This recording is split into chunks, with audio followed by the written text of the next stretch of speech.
Good evening, everyone. Welcome to the first Sheffield Devops live event.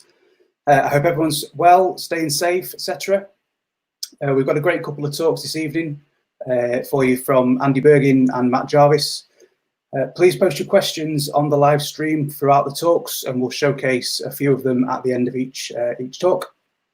You can also ask a question through Slido, slido.com, and use the event code Sheffield Devops. A reminder, here at Sheffield Devops, we have a code of conduct. It can be found on our website, sheffielddevops.org.uk/COC.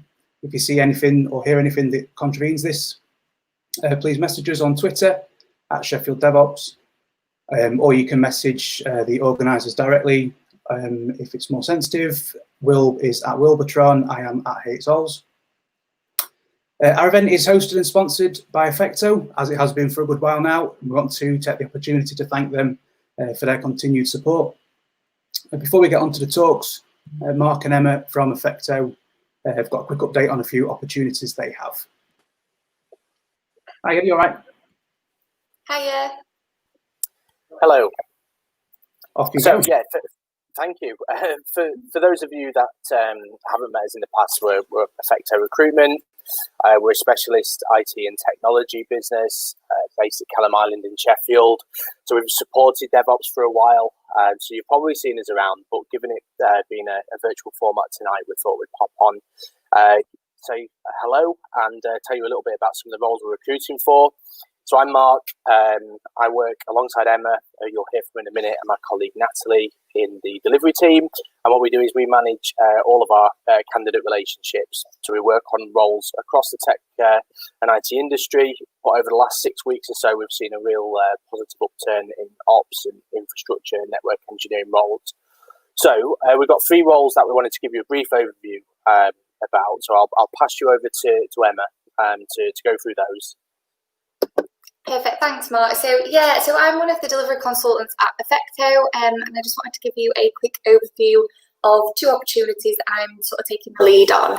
So the first is with a business that we've helped scale over the years. They've had a couple of rounds of investment. So as part of our work together, they've asked us to help them find a couple of people to join their multidisciplinary ops team. So the majority of work is around infrastructure with some exposure to cloud-based technologies and automation of software releases as well. And they'll definitely have some interesting internal challenges as they start to move out of lockdown. It is quite a broad role, so there is definitely more information to add to this. So if you are interested in this role, we will put our details in the comments, and also you can find us on LinkedIn as well. So we're also working closely on a second role with a fintech software house who have asked us to help them add 2 platform engineers to their professional services team, and that's due to work demand. So communication skills will be key for this role, as there will be some travelling around the UK to clients to gather requirements with a focus on designing and delivering solutions. And there will be some work with cloud technologies, DevOps practices, and Linux systems as well. So as Mark mentioned, he'll take you through a third opportunity. But if you would like to find out any more information about these 2 roles or any other roles that we're working on, you can catch me at emma@affecto.co.uk. Over to you, Mark. Thank you. Okay, yeah, so the final role, just to tell you a little bit about, is what I'm managing. It's working for a managed hosting business in Sheffield. Throughout the lockdown, they've been really, really busy, no interruptions in business whatsoever, and they've won a number of new contracts during this time. So looking to increase their headcount, managing deployment, maintenance, and upgrading of web applications, looking for someone with a Linux or Windows background. We're very much cloud agnostic as well, so look at anyone with a sort of AWS, Azure, Google Cloud experience.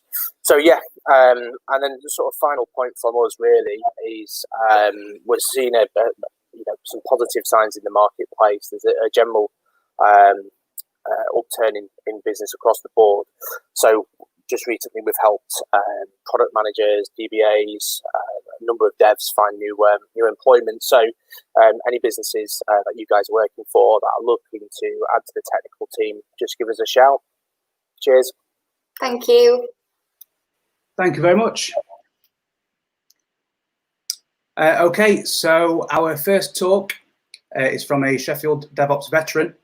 The lead platform engineer at Sky Betting and Gaming describes himself as an all-round DevOps nuisance. And as someone who works with him regularly, I can indeed attest to that.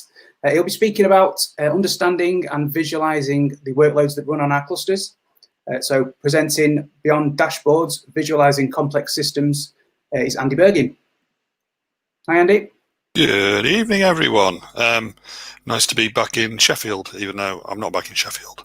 But yeah, thanks for the intro, Ols. I appreciate that. Okay, as is traditional meetups, normally we would now faff around with wires and cables to make this magic happen. I now have to click on things, which is pretty much the same deal. So if I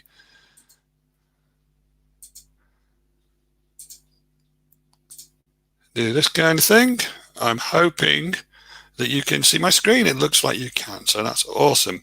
Right, isn't technology wonderful when it works? Okie doke. So, yeah, tonight I wanted to talk to you about visualizing complex systems in a talk entitled Beyond Dashboards. So, before I start, I should probably introduce myself, even though, as Ol says, I am somewhat of a regular or a veteran. I'm not sure what he means by that. But my name is Andy. I am lead platform engineer at Sky Betting and Gaming. I've been there for the last 6 years. For those of you that don't know, Sky Betting and Gaming is the UK's most popular online bookmakers. We have a range of sports betting products and also some online gaming for you to play. My pronouns are he and him. My Twitter handle is on the screen, so there are the ability to take questions this evening, but if you're watching this on the replay, you can always tweet me at Andy Burgin.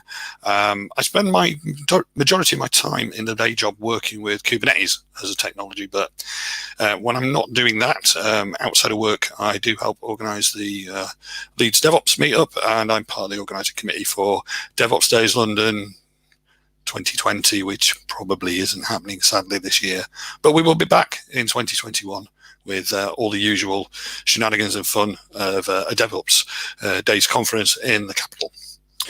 And I mentioned the DevOps Days conference because I want to start my talk at a different DevOps conference. So I was lucky enough to go to Enterprise Summit in 2017 in San Francisco, and I watched John Oswald give a talk called How to Keep Your Systems Running. And a lot of the content in that talk was based around the understandings and interactions that humans have with our systems, and indeed the complex ones. Just to save you having to scribble anything down, I'll share the slides at the end of this talk, and there are links to everything that I reference in that in the slide deck. So don't feel as though you need to grab a pen just now. But in the talk that John gave, he talks about above and below the line, and he describes as below the line of where our systems live. That's where we have our repos, our testing tools, our pipelines, our monitoring, our logging, and indeed our application stacks. And above the line is where the humans live. We have wikis, and we have documents and file shares, and we have whiteboards with diagrams drawn on. But a massive amount of the understanding of our systems is held in people's heads, and we depend on that so much. And if you want to prove this, I would suggest find a suitable whiteboarding tool and get your colleagues to whiteboard out your systems. You might be surprised at the different answers you get. But those answers are really important because we really rely on those despite what's written down. And as John goes on to describe, that's so important because in reality, there isn't anything below the line. Nothing really exists. It's electrons and circuit boards. You can't go and pick up a message queue. You can't do that. All this stuff, we really rely on our understanding and the cognitive load of the humans. John goes on to say in the talk, he introduces the concept of the Stellar Report, which is a fascinating document. It's the output of a workshop done on how humans handle complexity in systems, particularly during incidents. And these were the 6 themes that came out of it. And the one that kind of like push the buttons with me were number 4, supporting work through improved visualizations. Now, it might be just because I'm a bit of a data nerd and I like things like information is beautiful, and I like things like fractals, and I like when information or data is changed and visualized into information, so interesting graphs and things like that. And indeed, I've done some courses on data science as well. I was that interested in it. But when we talk about visualizing tools we've got to help us with solving problems, we usually resort to the dashboard. And you might think from the tone of the title that I don't like dashboards. Well, actually I do, quite the opposite. I love dashboards. I love a good dashboard. This one on the screen here to me is fantastic. It's succinct. It's got a summary of information on. It's dead easy to understand. It's one screen, but for me, dashboards are a little bit like jokes. If you have to explain them, they're probably a bad one. For example, on the Grafana site, and I've seen this in lots of commercial tools as well, the dashboards available there are turning into live information documents with graphs for every perceivable metric of everything that is happening on that system. And graphs are great, but trying to understand meaning from what they imply. So a spike's good, and spike's not good. One group of lines versus another group of lines. What does good look like? But for me, the main thing I'm missing with dashboards is I can't see the components or the interactions between them. I can't see the bits that make up the system. And for me, that's one of the reasons I really like working with Kubernetes, because it puts a structure around how applications are built and deployed. And I think lots of dashboards are giving you like cumulative metrics, but we're not seeing the structure of our applications under it and how things interact. And that's really important when you think about things like microservices. And it may be that you're quite happy with the dashboard you've got, but if this is your visualization tool, you might be happy with that as well. You might like grabbing and searching through text. That's fine. But for me, I like something a little bit more graphical. So one way we can visualize objects and the interactions between them is we can use something called a graph. Now, when I'm talking about graphs, I don't necessarily mean histograms or pie charts or anything like that. I mean these kind of graphs. And these were incredibly popular a few years ago. People would scrape their Facebook data, their friends, and they'd run it through a program. They'd produce a diagram like this, and they would tweet it out with #datascience. And all that seemed to do was allow people to show off how popular they were, but also annoy people who really were doing data science. But I digress. But in this diagram, it's a really nice visual way to see relationships between objects. We have people, we can see they're grouped into communities, we can see the relationships between them, and we can size them by how long we've maybe known them. So that we can get a lot of visual information really quickly. We can see the relationships between things in the graph. And graphs at the heart are really simple. They are basically an object and a relationship between those objects. So, or an edge, as we might call it. And there's a whole science built around this called social network analysis or graph theory that can analyze clusters, understand the relationships and significance of the position within a network of objects and edges. And it's a really fascinating field. So to describe it a little bit more simply, when we think of an object, that could be a person. And that person may have some attributes like a name, a height, a favorite color, for example. And they might have a relationship with another human. They might like them. They might not like them. Or they might like their hair. They might like their shoes. These could be attributes of that edge between them. And we can also weight them to indicate a significance. So we could like someone a lot, or we could like them a 7, a 5, a 3, or a 2, or whatever. We could apply some numerical attributes to those edges as well. But of course, these objects of the graph don't have to be just people. They could be classes. They could be instances of objects. They could be physical network devices. They could be ports or sockets. They could be maybe some data that's a row or a record or a instance of something that's created holding some values. And equally, it could be like a service or an API endpoint. That's an example. And of course, the relationships between them don't have to be like or dislike. They could be a hierarchy, they could be a usage, they could indicate a volume or a flow, but certainly a dependency or a link between two things.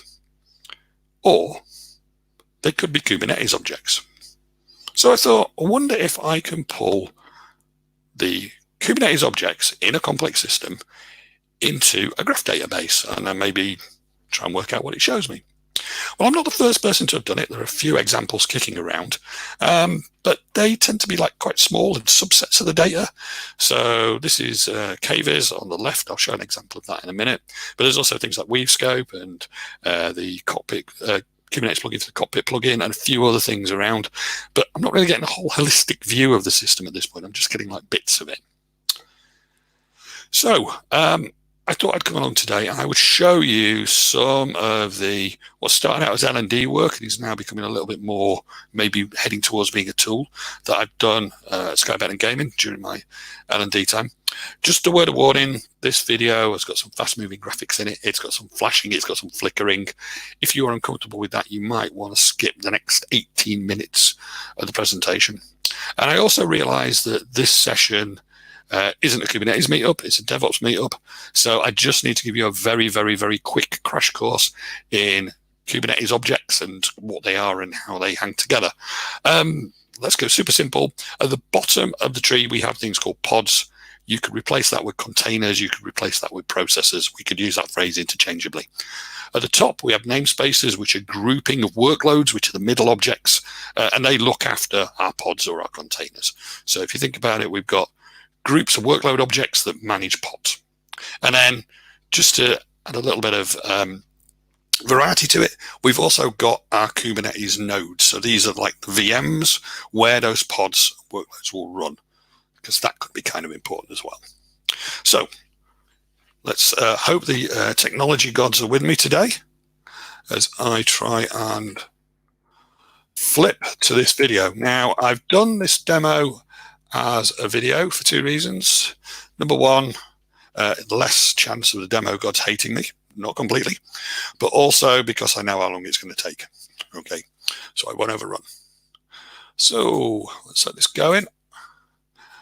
Okie doke, move that out of the way. Right, so this is KViz. So this is the GitHub page for KViz. If we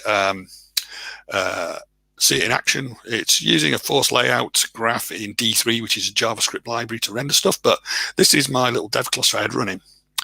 I could use something else, like a proper graph database to store stuff, so Neo4j is one of these.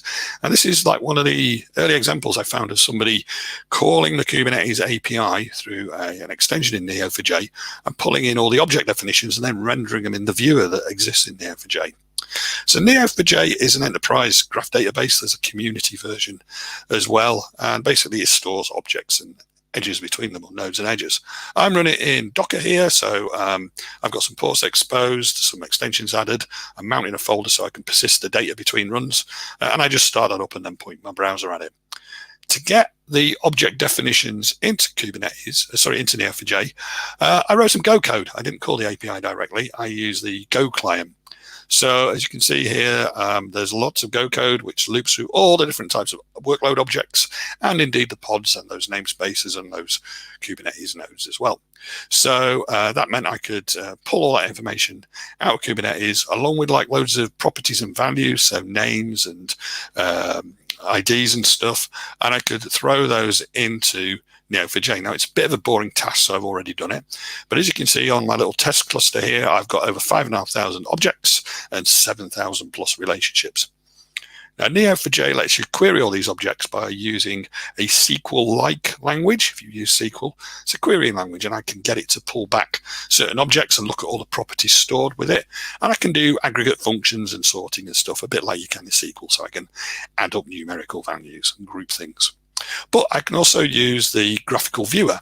So here what I'm doing is I'm saying, find me all the objects that are called a trickster deployment. And it finds me that, and it shows me the immediately connected ones. And I can see here I've got some pods which are connected to this deployment object, which is a workload. And I can see the attributes of each of the objects as I select them, and I can expand them out. So here I'm starting to expand out the deployment. I can see something there called a replica set, and the green ones are the pods where the work happens.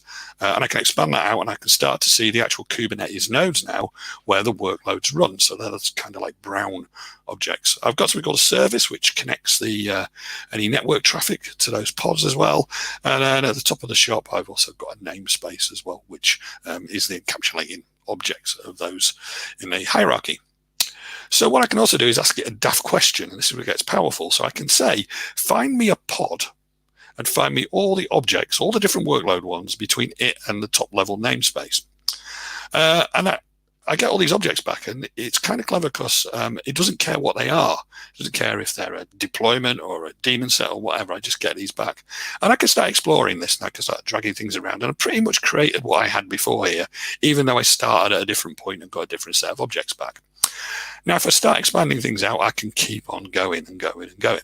So I have to zoom out, and I can drag things around and position them, which isn't the best visualization tool. And indeed, the poor object browser in Neo4j will start to struggle when we get over a couple of thousand nodes. That's just down to the JavaScript rendering in Chrome rather than anything with Neo4j. So it starts to glitch a bit. So if we look at what D3 actually is, so we'll do that in a moment once we've finished scooting around here. So yeah, let's have a look at a D3 graph. So D3 is a JavaScript library primarily created by Mike Bostock. It's got loads of visualization functions in it, and this is a simple little force layout graph. So this is what Neo4j is using underneath, and it's fairly simple to use, but doesn't really cut the performance even when you've not got it in Neo4j. But here's a version that works with WebGL, so for fast web graphics, and it also, handily enough, renders in 3D. So I found this example of working with Neo4j, and I changed a couple of things in it. This was kind of like one lunchtime little activity. I thought, oh, could I point this at my Neo4j cluster? And I tweaked that really quickly, and lo and behold, when you ran it,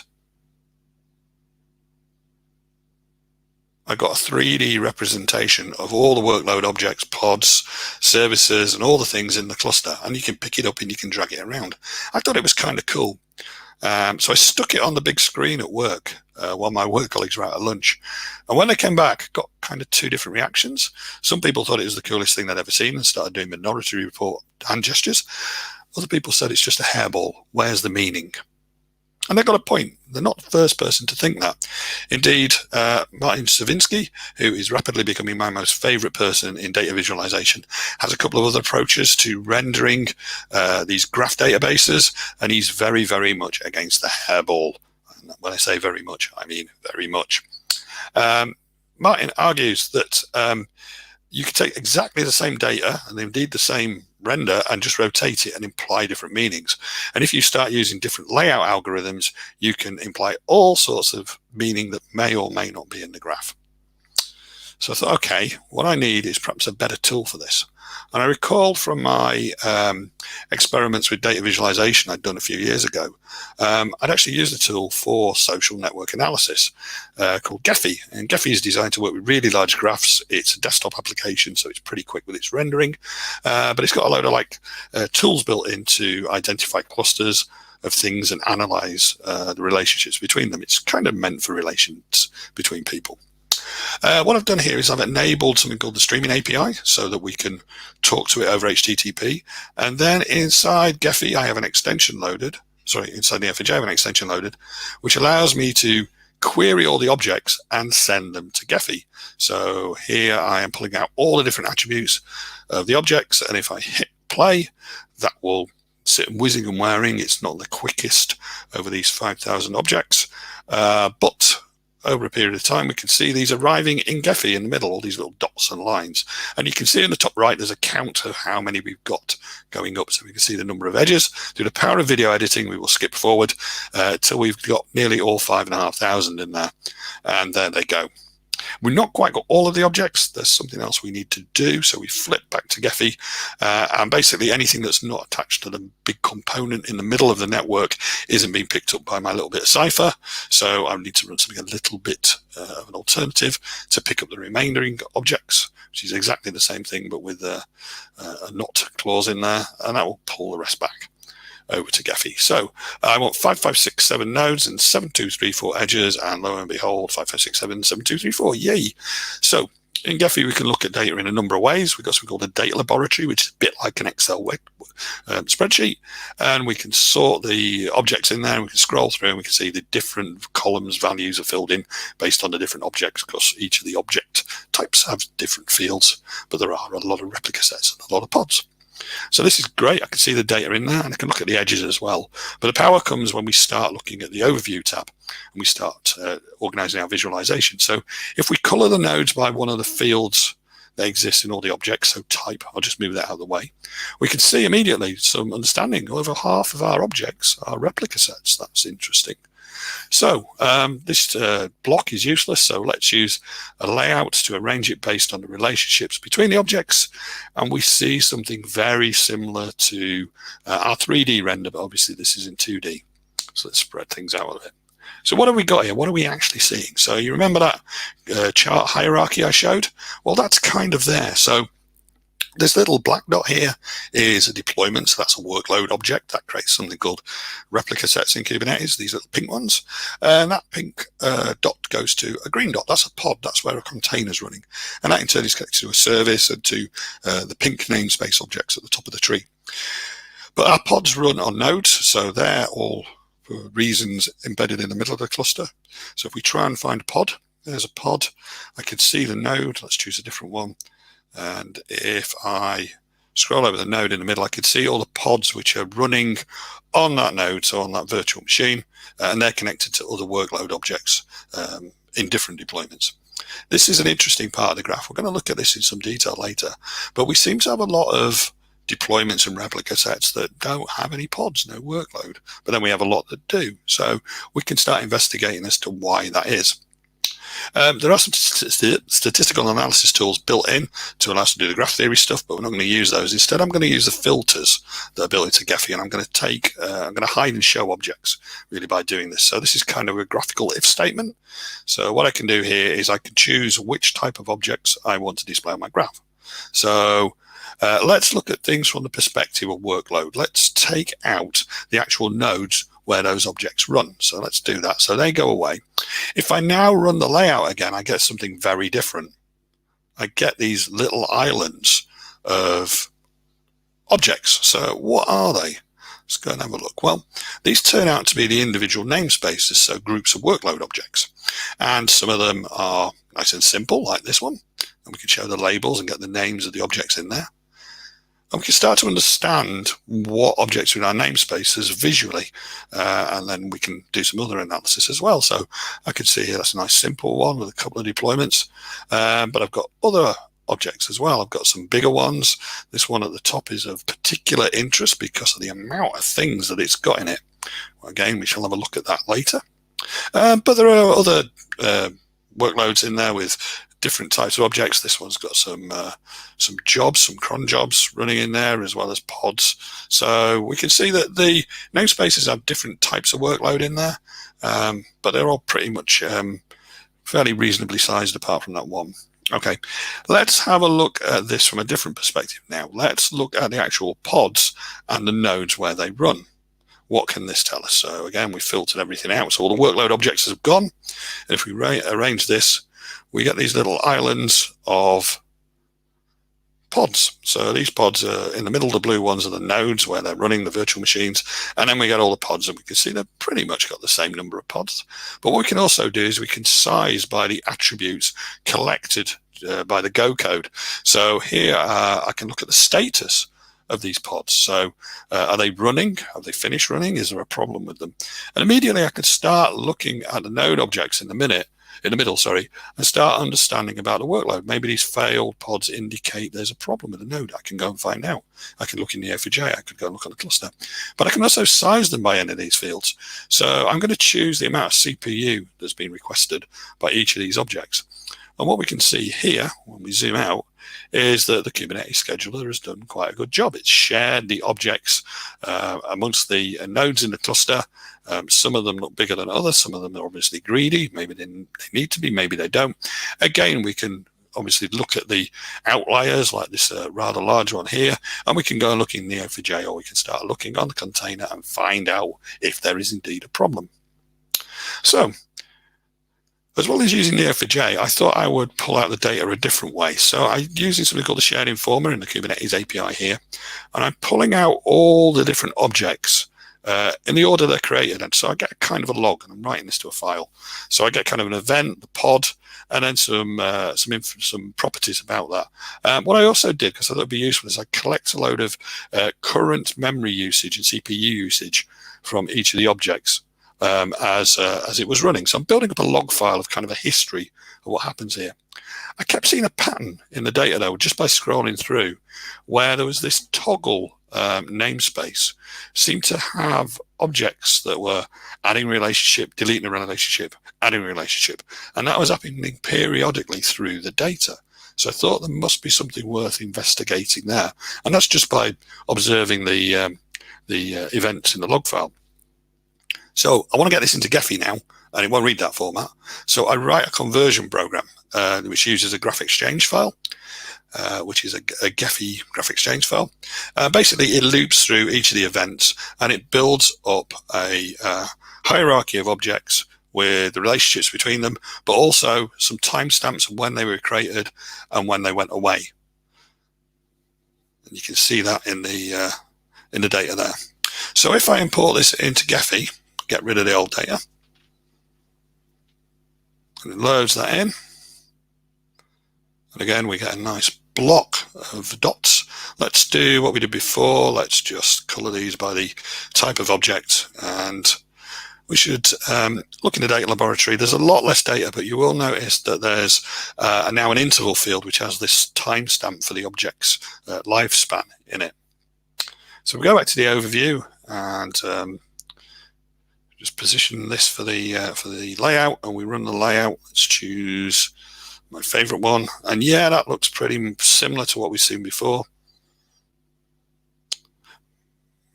But what I can do here is I can start using that timestamp information. So there's an enable timeline button, and what this lets me do is look across all of the data I've captured and choose a segment of time, and then scroll ahead across it and see what the cluster looked like at that point in time. If I size the objects by CPU metric and I hit play, the playhead moves, and I can see the sizes of the pods changing over time as they change the amount of load they've got.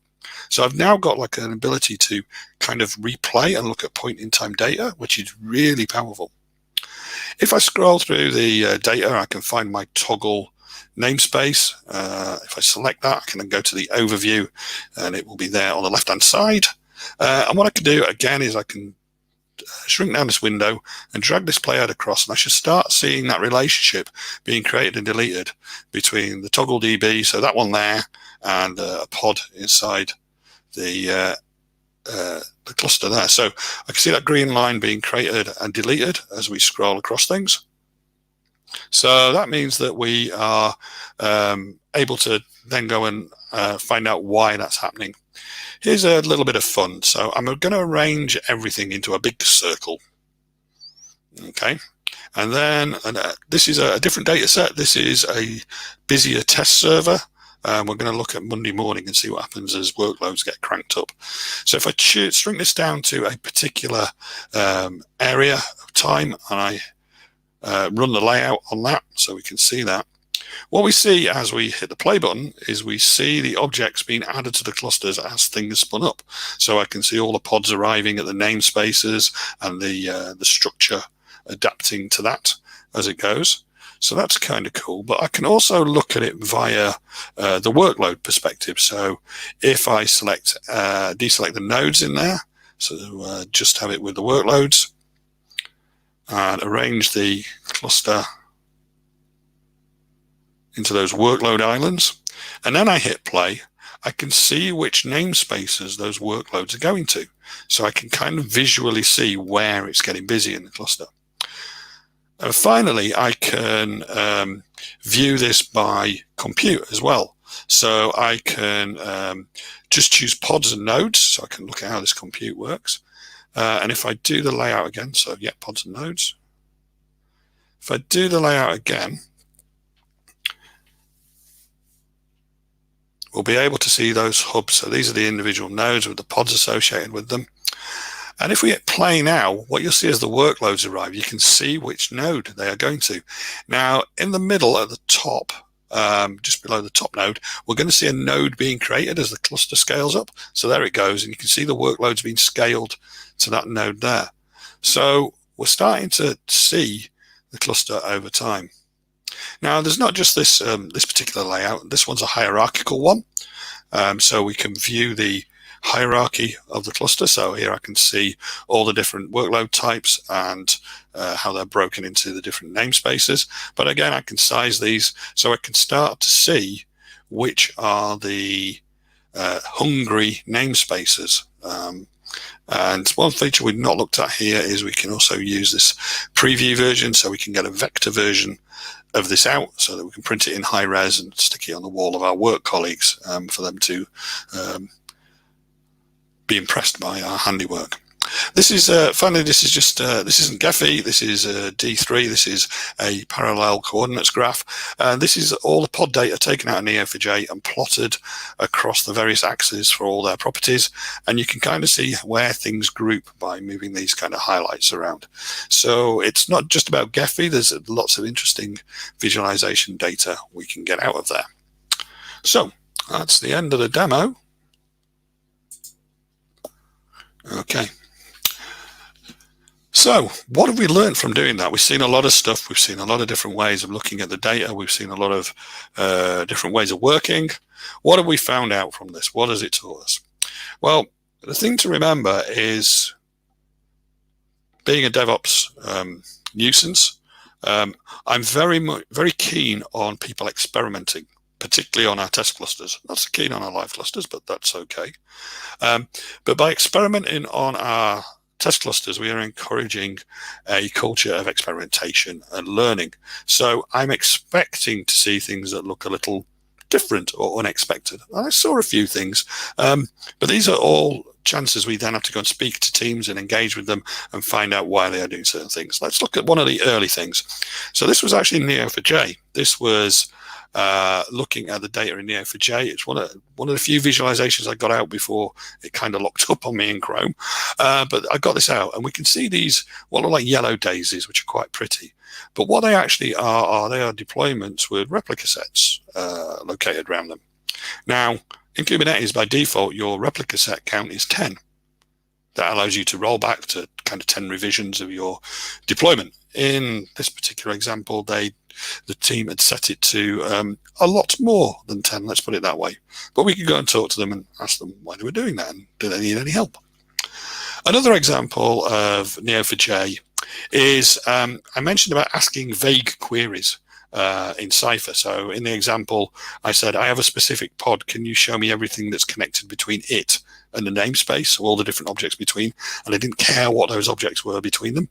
In this case, I'm saying, find me all the network connections or services that don't have any workloads connected to them, so effectively unused, but show me the namespace they're connected to.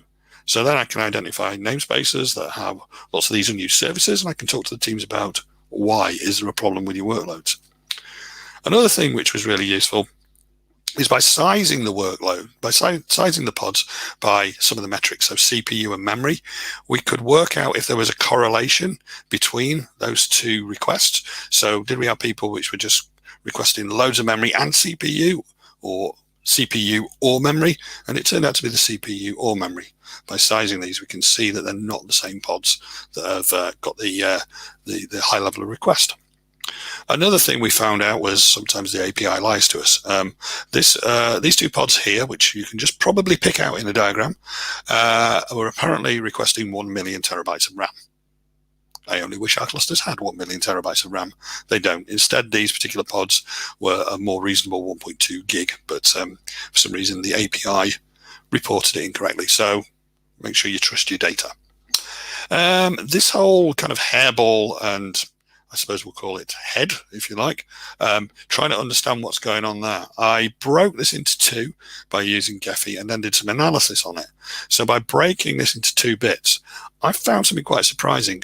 I'd assumed that the head bit with all the redundant workloads on it was actually a piece of terribly managed Kubernetes infrastructure. What it turned out was when we took away all the stuff which wasn't being used, so it wasn't really causing any load on the cluster, we found that the what we thought was a problem namespace was actually really well managed. The team was spinning things up when they needed it and only when they needed it and scaling it down.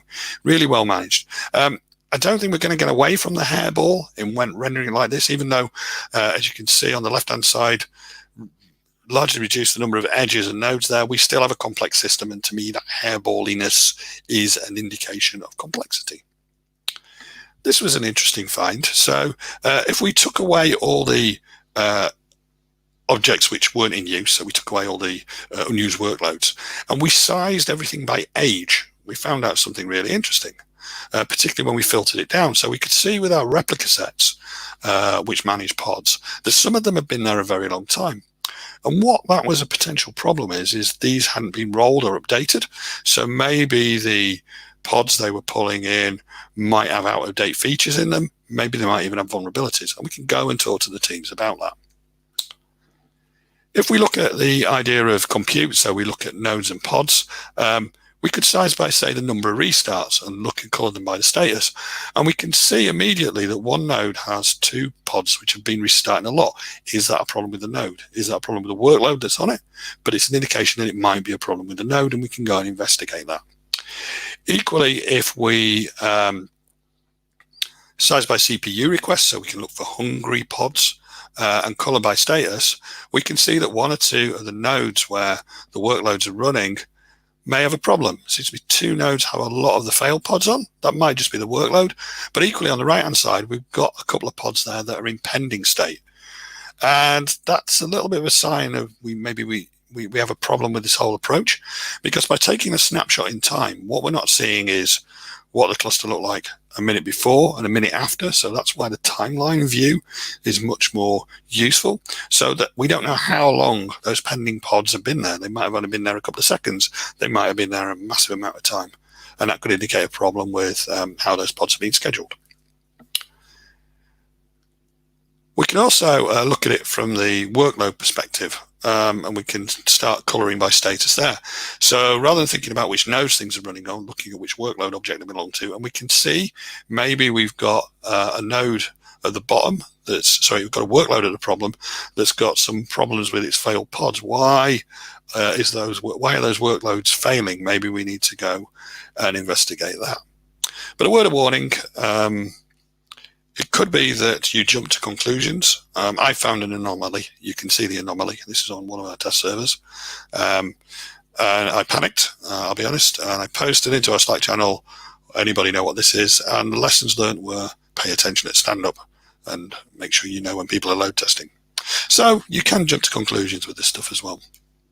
Okay, what are we going to do next then? So we've built this stuff. What are we going to do with it? Well, there are a ton of objects to add into this which we could use for more information. So there's a whole bunch of Kubernetes objects to do with storage, config maps, to do with the permissions model.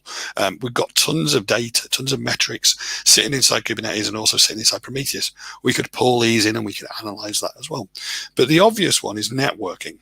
So we have connections between objects. We could use data from the service mesh, or we could use the kind of internal firewalls in Kubernetes called network policies to understand what can talk to what and what is talking to what. And I'm not the first person to have done this. Jack, who at the time was working for Monzo, I think he's at Apple now, he'd basically mapped out all of Monzo's network connections into Gephi. And I did have a chat with him because we had a mutual friend, and they were really just exploring this data set they had, which they'd taken off their clusters, which was kind of cool. Here's another example of where networking can be really useful. So I mentioned about social network analysis tools and the idea that we can measure paths between objects in networks, understand the importance of objects in networks, the centrality, and identify communities and groups. Well, Nikki Watt, who's CTO at OpenCreode, did a talk at Go2 Berlin, where she explained how they had taken all their service mesh data and built a model of what talks to what with their microservices APIs, which endpoints talk to what, how often they talk to it, and they could apply these social network analysis tools to that network and understand what was talking to what and build a better API by reducing the number of calls between them. Fascinating talk. I advise you watch it. Before you all run and download Gephi, just some words of warning. Gephi, as it stands at the minute, is a little bit up in the air. There hasn't been a stable release for 3 years. Even the team that put it together, these wonderful people here, are admitting that the rendering engine needs a massive overhaul due to the GL library it's using underneath, and they do want to replace it with something that's a little more web-based, so your mileage may vary. But in the resource chunk at the end of this deck, there are links to how to get it, how to get started, how to use it for social network analysis, how to get data in and out of it, all sorts of stuff. So if you want to have a play with it, there's plenty of resources there. But equally, what I might do next is I might go to something like D3, so Mike Bostock's library of stuff. I might do that. So building out things like the parallel coordinate graph, but I kind of like the idea of the notebook way in which they present graphs on visualizations on Observable HQ, which is kind of a side project to D3. I really like the idea of notebooks. Any of you work with data scientists that work with Jupyter or even Shiny and R notebooks will know it's a great way to share findings and experiments. So I like the idea of that, mainly because it fits in with the whole DevOps idea of sharing and collaborating. And I really like that, because you're not just sharing opinions then, you're sharing knowledge and information, and you can have meaningful discussions about what people are looking at, which is really great.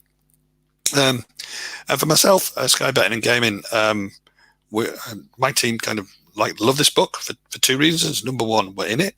There is a case study from Sky Betting and Gaming in it. But number 2, it's just a really good book. Talking about team interactions and how teams communicate, how to engage with teams, and the basic patterns which are that exist within them. I'm sure we must have had Matthew Skelton speak at Sheffield Devops at some point, and he's one of the authors with it. And it's a fascinating book. But really, this idea of an enabling team, using our data and using our collaboration stuff, is really, really powerful, and something we've found really helpful, because not only is the findings of this, although we're not presenting them at the minute as findings, it's really enabling the right kind of conversations, and it's providing information for us to ask the right people the right kind of questions. So let's wrap up. Have I solved number 4 in the Stellar report? Well, no, we haven't got a product. We haven't built a thing that's productionized. Not far off, though. I really am quite keen to build out the timeline viewer in this as kind of like a black box recorder for Kubernetes. So collect this log of data and allow a way to render it and play it back and look at the cluster at any point in time. I think that would be fascinating. If there was an incident, you could look at it before, during, and after. I think that would be amazing. I don't think anybody's got a tool like that. But even if we're not doing that, having the data in Neo4j where we can go and query it and analyze it and do aggregate functions has been really powerful for us to understand what's happening on the cluster in ways we hadn't done that before. And really, I suppose my main takeaway with this talk is in understanding complex systems, you're going to get hairballs. They are complex systems, but if you can find different perspectives, like workload, like compute, like we've seen, and maybe network connectivity, maybe security in the future, if you can use those perspectives to remove noise and randomness, you can start finding meaning. If you start joining those together, then you start finding some really important meaning. So that would be the approach I would take. I just want one more thing before I go. The next few slides in the deck are full of resources. So every talk I've referenced, every website, every tool we've seen, lots of Gephi stuff, lots of books, which I haven't even talked about, which I used in it. So as you can see, there are lots and lots and lots of links here. I will make sure this deck is shared with you. Should you want to follow any of the stuff we've been doing, or even just look at the other talks I've been referenced. And with that, that's me done. Thank you very, very much for spending your Thursday evening with me. And I hope there's a whole bunch of questions. Thank you for listening. Thank you, Andy. Yeah, we have got a couple of questions come through on Slido. A reminder, you can send them in slido.com, and use the event code Sheffield Devops, and also on the live stream. So first question we've got is from John. It says, it looks great, love the visualizations. Have your team found this useful day to day? Yes, and I think I alluded towards that towards the end, so maybe that was written a little bit before it. What we're not doing is we're not taking these graphics and plonking them in front of the teams we work with and going, what's that? Because the whole explaining of that would be too involved. Where we have found it useful is we are seeing activity and ways the cluster's being used by certain teams, and we can go and take that information and talk to them and have like proper conversations about, is this the right way to do stuff? You are using a lot of stuff, maybe using a lot of CPU, maybe using a lot of RAM. Do you need to do that? And then mapping that back to other dashboards and tools we've got to understand, their usage over time. So it's not just about that workload then, it's other stuff they're doing. Well, and then the other one is maybe related to this. It says, do you use this way of visualizing your Kubernetes cluster more for general housekeeping or for break fix? So at the minute, it's neither really. It's been more of a learning exercise and understanding what's going on. I think anybody who runs a system has an opinion about what's going on it and think they know it. What we've found by running this is we're finding that there's workloads and there are ways in which people are organizing and structuring applications we didn't even know about. That's not to say they were misbehaving or they were doing anything covert. It's just that we weren't aware of all the different ways the cluster was being using. So it's more informed us and educated us more than being a kind of a report as such to, put in front of people. Brilliant. There's just one come through last minute, anonymous one. Have you had any interest from the financial side of the org, maybe visualizing the costs as the cluster and config changes? No, but managing budgets is, of course, something we need to do, and understanding the usage and how our clusters are being used impacts onto capacity planning and then onto budgets as well. So there's no direct kind of like, could we use this as a report? Could we use this as a tool? But it's certainly having an input into our planning and budgeting. Brilliant. Thank you very much. Okay. Okay, our second speaker has also spoken at Sheffield Devops before. They're the Senior Director of Community and Evangelism at D2IQ. Spent over 15 years building products and services around open source software. So presenting, introducing KUDO, Kubernetes operators the easy way, is Matt Jarvis.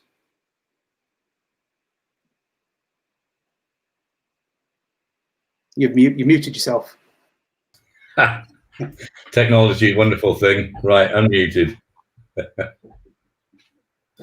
Right, let's get ourselves set up here. Right. Hopefully that should be what we need to be looking at. Awesome.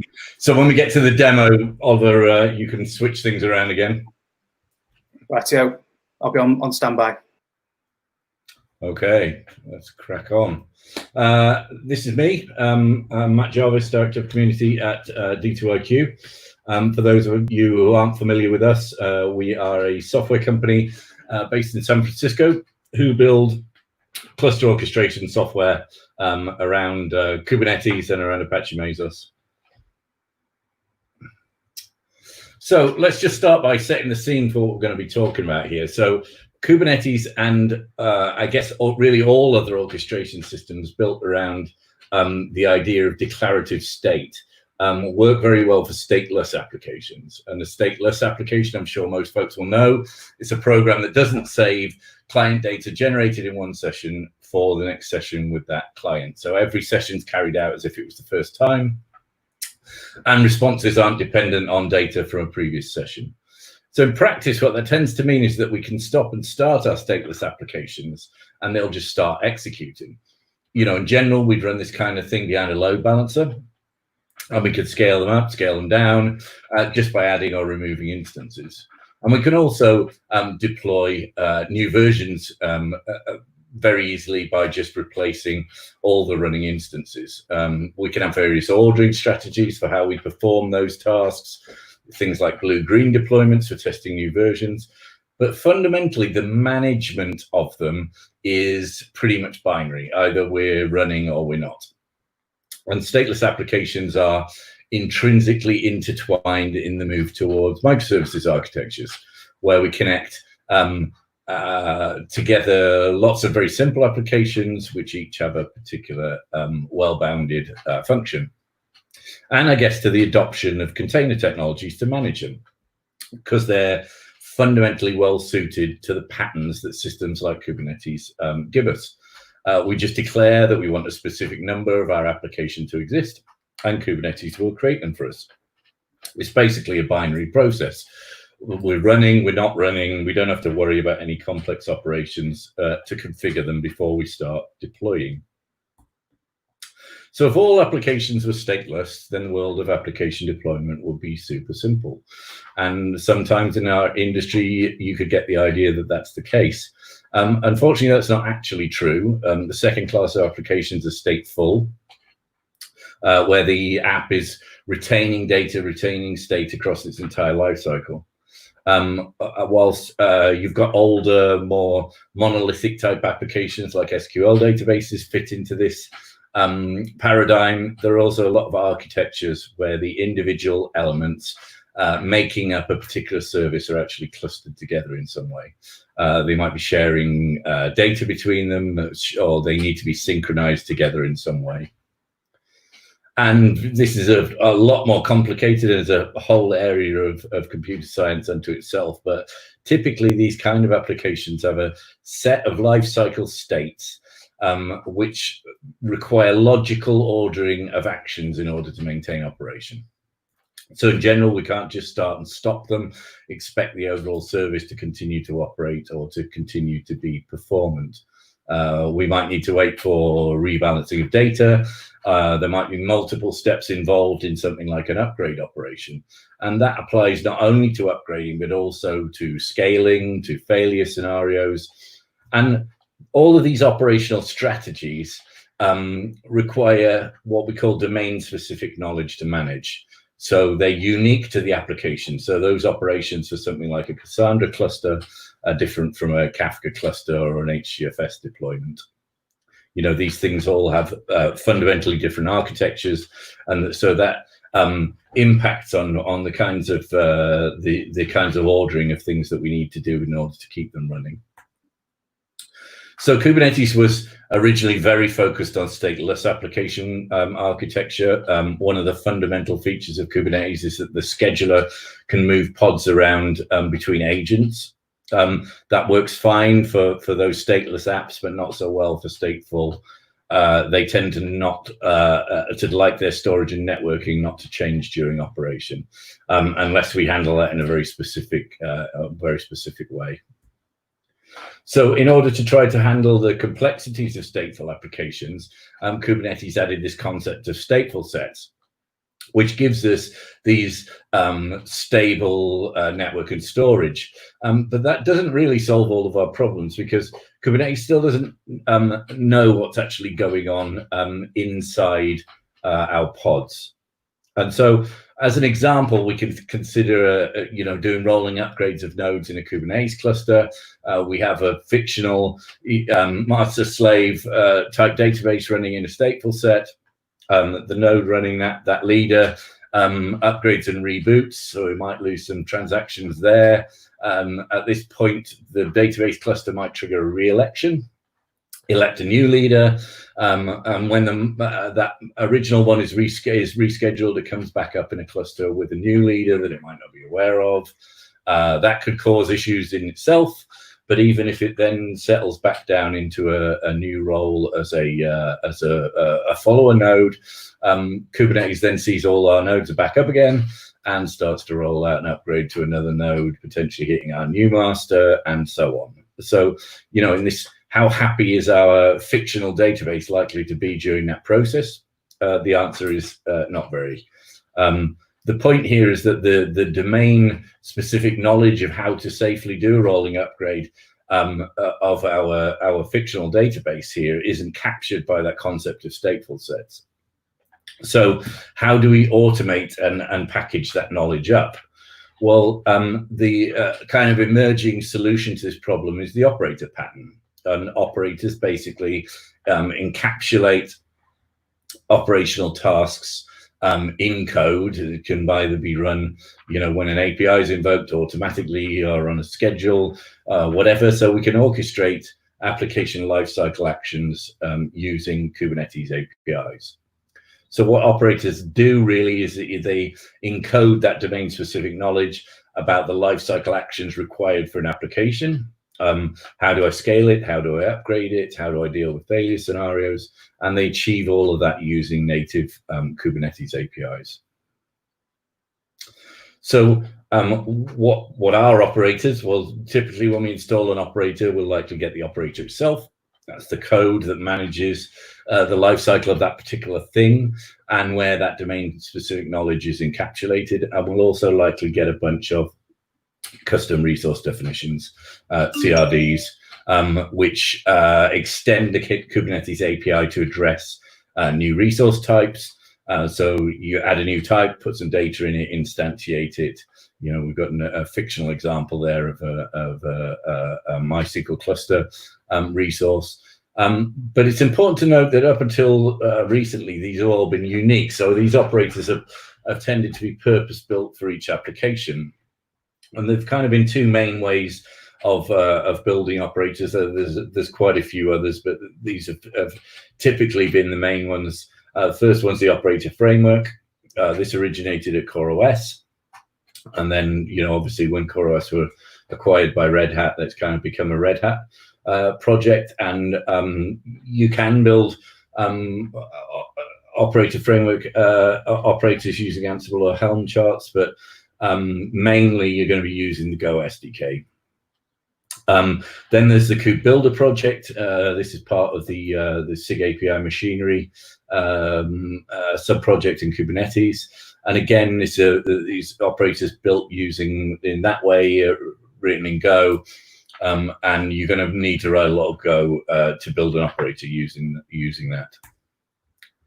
So building operators can be very complex. Requires a lot of knowledge about Kubernetes internals, requires Go expertise, as well as that domain-specific knowledge about your application. So the engineering effort that goes into high-quality operators is extremely considerable. So as an example, one of the major NoSQL vendors have an operator. It's very feature-rich, probably one of the most feature-rich ones. But it's over 40 or 50,000 lines of code and took over a man year of effort to write. Even something like the etcd operator, etcd has a fairly simple set of lifecycle states. That's got around 9,000 lines of code. And then if you're deploying these operators into your cluster, and you've got an operator for each of your applications in big clusters, you can end up with a lot of operator controllers running, and clearly those things are taking up some resource in your clusters. So KUDO takes a different approach. KUDO is an acronym. It stands for the Kubernetes Universal Declarative Operator. And rather than implementing a custom operator for each application, KUDO provides a universal operator with a set of lifecycle operation abstractions built into it. And it basically allows you to develop operators defining almost all the code declaratively in YAML. So you can look at KUDO as a way of shipping your application together with its runbook. And in comparison to those other ways of building operators, KUDO is polymorphic. So it can become an operator for lots of different applications. And it's all open source, and as I said, you write operators as effectively as templated YAML manifests. So there's some core concepts that we need to understand when we talk about what KUDO is. First, in KUDO speak, an operator is the high-level description of a deployable service. This is a CRD object in your cluster. And then we have this operator version. This is an actual implementation of an operator, so it's a specific version of a deployable app, and it contains all of the parameters, objects, and plans that you need to sequence your application. And then we have this instance, which is this is the actual instantiation of your particular app that you're controlling with your operator version. And the reason for the separation between operator and operator version is so that we can run different versions of a particular piece of software within the same cluster. So plans are really the key for how KUDO operators convey progress through service management operations. A plan is composed of steps, and these in turn are broken down into tasks. And so plans orchestrate individual tasks through phases and steps, and a plan can consist of one or more phases. Phases can consist of one or more steps, and both steps and phases can be configured with an execution strategy. So you can either say these can be executed in parallel, or I need these steps to happen serially. KUDO also includes a CLI extension to kubectl, which allows you to run a whole bunch of KUDO specific commands natively in kubectl. And here's what it looks like from a kind of high level architecture diagram. So we have our KUDO controller running in our Kubernetes cluster. We have those default CRDs that we just talked about. In our cluster, we're running a couple of different versions of the Kafka operator, representing different versions of the Kafka software itself. And then we've got an instance of one of those operator versions. And then we have the kubectl KUDO CLI extension, and using that we can install operators either from the upstream GitHub repository or locally from our file system. So let's take a look at KUDO in practice. If we can just stop sharing that one, and let's just switch over to this one.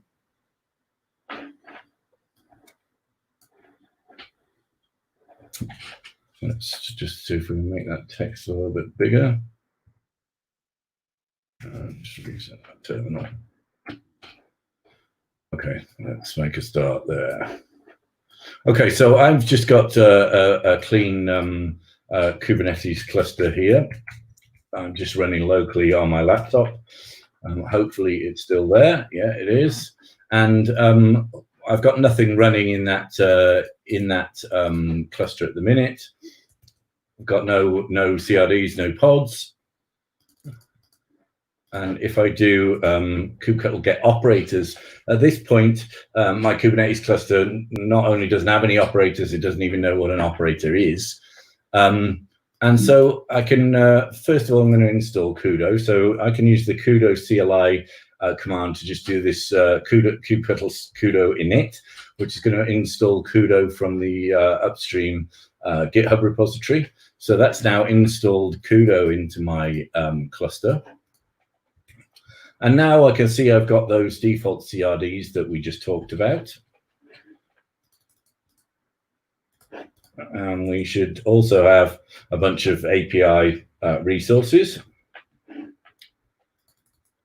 And we can see there I've got my KUDO controller manager pod running in the KUDO system namespace. So the first thing I'm going to do is install a Zookeeper cluster. And I can do this just using the KUDO CLI extension. So I can do kubectl KUDO install Zookeeper. And KUDO's gone off and installed the Zookeeper operator from the upstream GitHub repository. And I can also use the CLI extension to now poke around a bit in what this operator is capable of. So when we do package list plans, we can see that we've got a couple of different plans there, deploy plan and a validation plan. And if we do KUDO plan status, we can see that our deployment plan is now in progress, and we can see that that plan is broken down into these steps and which one is actually executing. Let's just clear this again.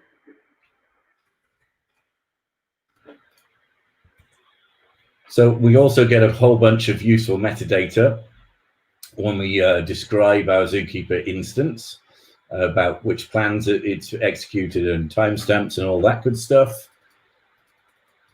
And now if we look at we'll get pods, we can see we've got our 3-node Zookeeper cluster is now up and running. Let's just clear this again. And we can see what's been deployed there. We've got a stateful set that's been deployed by our operator. And now if we do kubectl get operators, we can see we've got a Zookeeper operator. And we've got the Zookeeper minus 0.3.0 operator version. And if we describe the operator version, we're going to get a whole bunch of output here, which we'll look at when we look at the operator on disk in a second. But this is basically all of the operator's YAML files, all contained within that CRD within our cluster. So if we just go and have a quick look, let's do. So here I've just got a checkout of the KUDO operators repository. And we can actually go and look at that Zookeeper operator on disk and look what it actually looks like. So these operators all have a standard file system layout. At our top level, we have this operator YAML. And in the operator.yaml, it defines a whole bunch of metadata about the operator itself. But it also holds the plans and the tasks that will be executed by that operator. So we can see here we've got that deploy plan, which is going to have 2 phases. This first one, Zookeeper, which is going to have this deploy step that's going to deploy, execute these 2 tasks in for an app, and then we've got a validation stage. And when we look in the task definition, we can see that for this particular task, these YAML files will be applied to our cluster. And tasks can be a variety of things. We can have apply tasks, delete tasks, but in its simplest form, they're just applying those to the cluster. Then we also have this params.yaml file. This is where all the parameters for our operator are contained, with sensible defaults, but all these parameters are overridable when we instantiate an instance of that particular operator. And then we have the templates folder, and this is the YAML files that will actually get applied when those tasks are invoked. So if we look at something like services.yaml, we can see this is going to deploy a couple of services here, but most importantly here is the templating. So what we're seeing here is these KUDO supports Go and Sprig templating, so we can do quite complex things in these YAML files. We can run conditionals, we can bring in things from our parameters file, and when these are instantiated by KUDO at runtime, it obviously builds out these YAML files and fills out those templated sections. So when we describe our operator version, you can see these are those YAML files out of that directory. There's our service.yaml there. So once the operator is installed, those YAML files are living in the cluster all the time as a CRD. So now we've got our, let's just make sure our Zookeeper deploy plan is completed. So we can see there that all the steps of that deploy plan are completed. So we know that our Zookeeper cluster should be up and fully operational. So the next thing we're going to do is install Kafka, and Kafka requires Zookeeper as a dependency. So we're going to do again kubectl kudo install, and we're going to install Kafka. And this time, let's override one of our parameters on the command line. So those parameters from our parameters.yaml, and we're going to override it here with this -p, and this is set to 2048 by default. So we're going to just make it slightly smaller for the purposes of this demo. And what we're going to see there is if we use plan status again, we'll look at what that plan is actually doing. So we can see this operator is much more complicated. It has a lot more plans involved in it, but we can see we've got a deploy plan in progress. And if we have a look at what's going on in our pods, we can see that we've got the first instance of our Kafka cluster is now creating. And we also had another task here, which is actually generating TLS certificates, which is already completed. And we can also use the kubectl CLI extension to can I do that? Yeah, so we can also use our kubectl CLI extension to show us what plans are available within a particular operator. So this has gone off and looked at that Kafka operator and is showing us which plans are available from that particular operator. And this also gives us the ability to do to list which tasks are configured for that operator, and the same for parameters.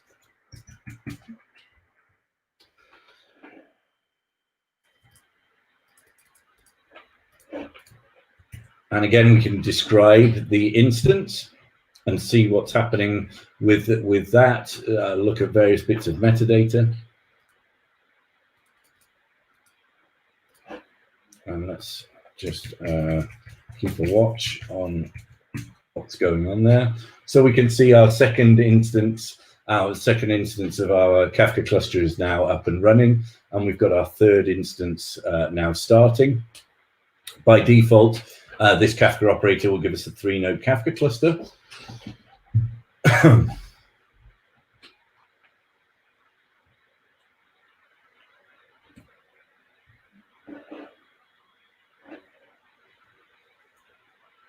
So now we're just waiting for that to finish.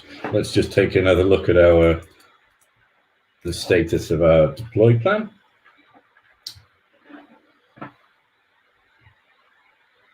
So you can see we've completed various steps in our deploy plan, and we're just waiting for this final step, our app step, which is actually deploying our apps. I'm just waiting for that to become ready. So our 3-node Kafka cluster is now deployed. And what we should be able to do is to look at the logs on one of those nodes and just check that we have actually got Kafka up and running. We can see that's log output from Kafka. And just to prove that we are actually have a working Kafka cluster there, I'm just going to spin up a shell container inside my cluster, and I'm going to look at the service for the metrics API for Kafka. And as we can see, we're getting metrics out of that. So our Kafka cluster is now fully operational. And let's just make sure our plan is completed. Yeah, so our deploy plan is now complete, as we can see up here, and everything's fully up and running. So what we can also do with our with this Kafka operator is we can scale the cluster. So if we now go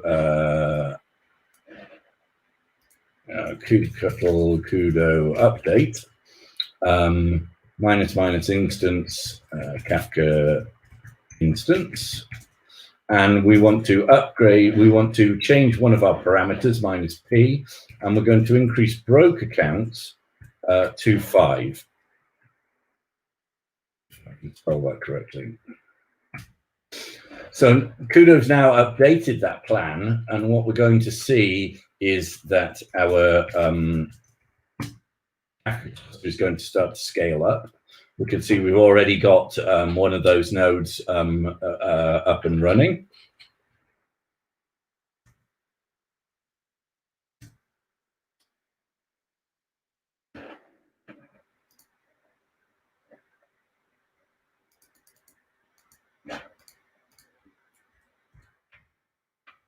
And any second now, we should have a 5-node Kafka cluster.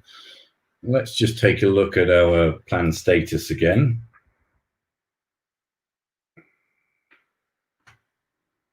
So we can see that what's happened here is rather than running the deploy plan, we've run the update instance plan, which is going to run some slightly different phases to be able to scale that cluster.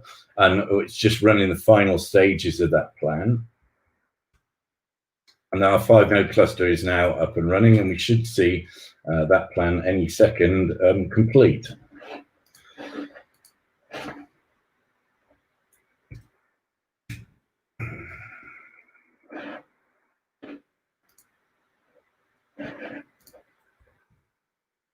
Okay. Right, so let's go back to our slides. Hopefully you've seen from that demo how operators can very easily allow you to deploy and to change configurations in these complex stateful applications. And you've seen how KUDO lets you create operators in a very simple way, just by defining things in YAML and templating those YAML files, and putting them together in these plans to enable you to sequence actions for your particular application. So let's go back to our slides. Okay, so give me a second. Okay, so there's a bunch of things on the KUDO roadmap. It's under very rapid development. We've actually just been accepted into CNCF Sandbox, so it's officially a CNCF project now. There's a bunch of things coming down the pipes, being able to build basic frameworks for KUDO operators. If you've already got some Helm charts or whatever, to allow you to pump those into KUDO, and for KUDO to spit out a basic KUDO operator. There's lots of thoughts going on around using things other than pure YAML, things like Starlark and Q, that give you a bit more flexibility in terms of language about how you express things with declarative configuration. Operator dependencies, there's a lot of work going on in. Actually, this slide is slightly out of date. Pipe tasks is already in. We actually saw when we deployed that Kafka operator, when it generates the TLS certs at the start, that's actually a pipe task. And pipe tasks enable you to create a task and use the output of that task as the input for another task. If any of this stuff has been interesting, you can find out all about KUDO on the website kudo.dev. All the code is in GitHub under the KUDO Builder organization. Development all takes place in #KUDO on the Kubernetes Slack. There's also a mailing list, and we have a community meeting bi-weekly. The exact details of when those are is on kudo.dev on the community page on kudo.dev. We're starting to alternate those for EMEA and APAC users as well. And so I'm happy to take any questions if there are any. Thank you, Matt. Yeah, there's a couple of questions come in on Slido. I'll just go through them. So there's one from Ryan. It says, I can see crossover with some of the features that Helm offers. Are there specific use cases other than applications with complex states or startups?